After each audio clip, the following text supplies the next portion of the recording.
2026 ଭାଙ୍ଗିବ ହୀରାକୁଦ ଜଳଭଣ୍ଡାର। ହଁ ଆଜ୍ଞା, ଏକଥା ଆମେ କହୁନୁ, କହୁଛି ମାଳିକା। ସମୁଦ୍ରରୁ ବାହାରି ଆସିବ ଏକ ବିଶାଳକାୟ ଚିତଳ ମାଛ।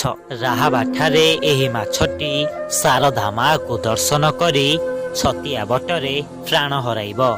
ଆଉ ଏହି ଚିତଳ ମାଛର ଅସ୍ଥିରେ ତିଆରି ହେବ ନୂଆ ବନ୍ଧ ଆଉ ବନ୍ଧର କବାଟ। ଏକଥା କହୁଛି ମାଳିକା। 2026ରେ ଭାଙ୍ଗିବ ହୀରାକୁଦ ଜଳଭଣ୍ଡାର। ହଁ ଆଜ୍ଞା, ଏକଥା ଆମେ କହୁନୁ, କହୁଛି ମାଳିକା। ସମୁଦ୍ରରୁ ବାହାରି ଆସିବ ଏକ ବିଶାଳ ବର୍ଷ ପରେ। ମାଳିକାର ଏଇ ପଦଗୁଡ଼ିକକୁ ଦେଖନ୍ତୁ। ଚିତଳ ମାଛ ସେବେଳେ ବାହାରି ନ ଯିବ, ଶାରଦା ଦର୍ଶନ କରି ଗମନ କରିବ। ଛତିଆ ବଟରେ ଯାଇ ପ୍ରାଣ ହାରିବ, ସେହି ସ୍ଥାନରେ ମୃତ୍ୟୁ ଲୋଭୀ କାରଣ ହୋଇବ। ସେହି ମତ୍ସ୍ୟର ଅସ୍ତିତ୍ୱ ହିଁ କବାଟ ହୋଇବ। जदि आपण मानक वीडियोटा भल लागिथिबो लाइक कमेंट शेयर सब्सक्राइब निश्चय करिए फ्रेंड माने।